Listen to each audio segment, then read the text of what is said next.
Welcome back to Investment 360. Joining me in studio, we've got Roshni Moodley, Portfolio Manager from RMB Private Bank. Roshni, thanks very much for your time.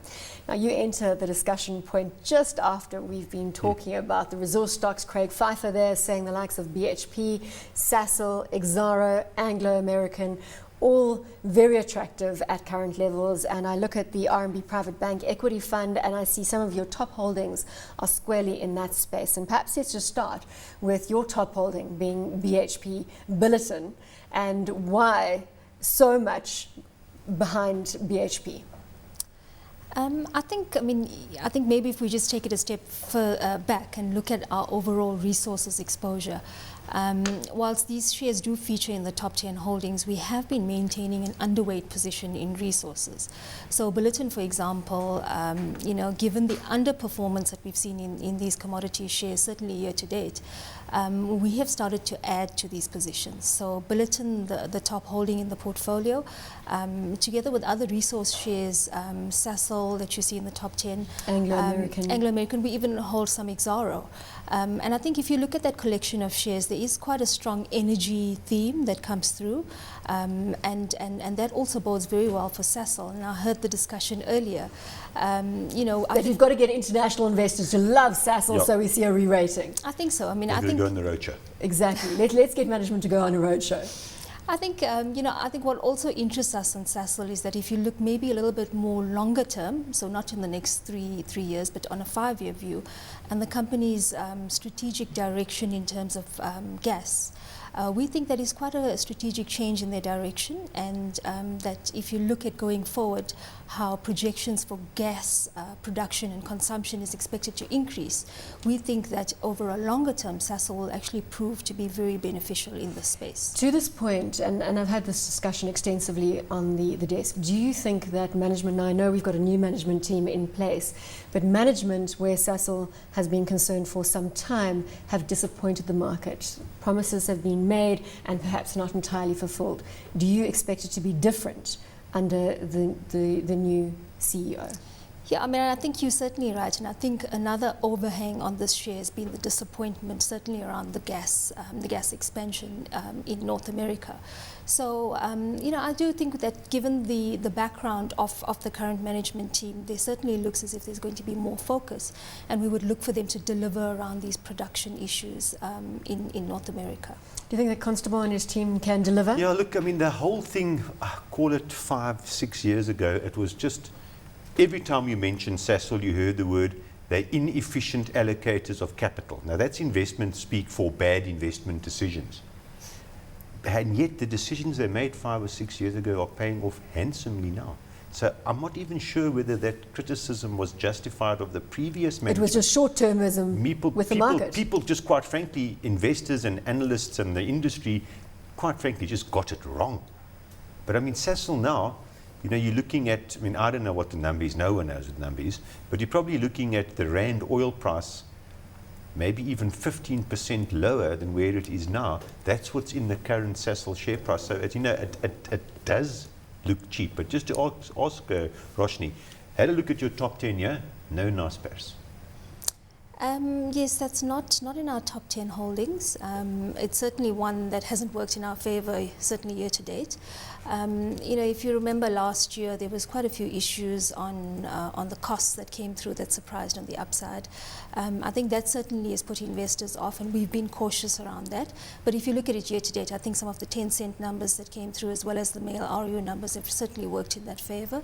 But it's certainly a space that does look attractive, especially if you consider the Chinese market. And talking about Chinese growth earlier, there certainly seems to be much more focus on the Chinese consumer, and this could play into the 10-cent space as well. MTN, obviously, the negative news flow that we've seen of late around Iran. It's your second biggest holding in the equity fund. How have you been viewing the stock in light of all the news flow, and how do you perceive it going forward? Yeah, I think there's been a lot of noise, and the sentiment around the share, certainly post the results period, has certainly deteriorated. largely on the back of allegations that Turkcell, you know, around the Iran... The bribery. Bribery allegations. So, you know, that's been very negative for the share price. But having said that, if you look at our top 10 holdings, we actually have a bigger relative position in Vodacom, also featured in our top 10 holdings. And Vodacom, you know, we've seen investors switching out of MTN and into Vodacom, certainly around these issues. A lot of offshore investors also following that strategy. So that's worked nicely in the fund's favor. So Vodacom has been benefiting ultimately. But now's the time to change it. Now's the time to sell your Vodacom and buy back into Exactly. MTN. So Is that what you'd be doing? The outperformance of Vodacom over MTN is just huge over the last while. So take your profits and run, valuations now- put them back into MTN. Yeah. I mean, this whole Turkcell thing is going to blow over. I mean, I think they're fishing there. It's not going to personally. bring MTN We to share its that knees. view. Yeah. If you look at the fundamentals, you know, certainly the noise around the share That's price has cheap. been sentiment driven, but fundamentally MTN certainly looks attractive. The other share missing from your top 10 is Richmond. It's not in the top 10, but it is in the portfolio. But Richmond's a big share. Yes. I think if you look at our top 10 holdings, it's actually positioned with the defensive positioning in the market. So we're missing the Richmond as well as the Naspers, but we counteracting that with SAB and BAT. Now that certainly worked for us in the last 12 months. That's been a very good share. And like Wayne is alluding to, we have been starting to reduce some of those exposures and start including, for example, Richmond. We started adding to those positions earlier on in the year. And So where you've done well, obviously just rebalancing the portfolio, so to speak. Standard Bank is the only bank in your... No, they've got First First Rand. And First Rand, my apologies. So Standard Bank and First Rand are in the top 10. Do you have any exposure to the likes of ABSA and Nedbank further down in the portfolio? We've taken our bank's exposure purely via First Rand and Standard Bank. We're quite positive on the banks. I think despite the run that we've seen year to date, we think that the banks will continue to hold up well. I think firstly from a valuation point of view, if you want to compare them to some of the very expensive industrials, they certainly look attractive. We think the earnings momentum that we've seen in the last reporting season could continue. You know, we'll see advances growth continuing.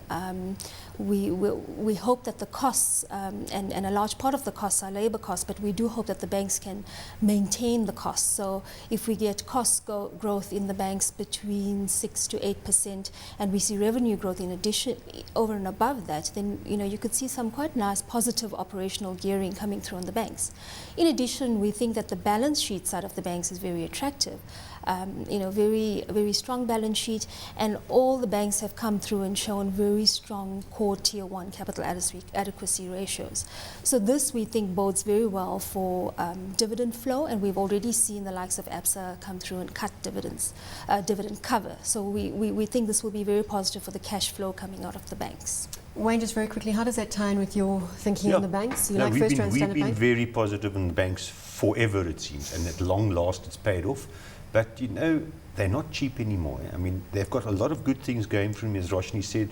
They're not expensive, but they are just not cheap anymore. They have run strongly. I mean, maybe you could hang on to the Standard Bank because that hasn't run as much. But First Rand, I mean, this bank's run. So, you know, Time to start lightly we haven't on First started. Rand. We haven't started yet, but It's on the cards. maybe we should actually start lightning because there's probably better shares out there. The problem is the real cheap shares sit in resources, but there's just no good news flow at the moment.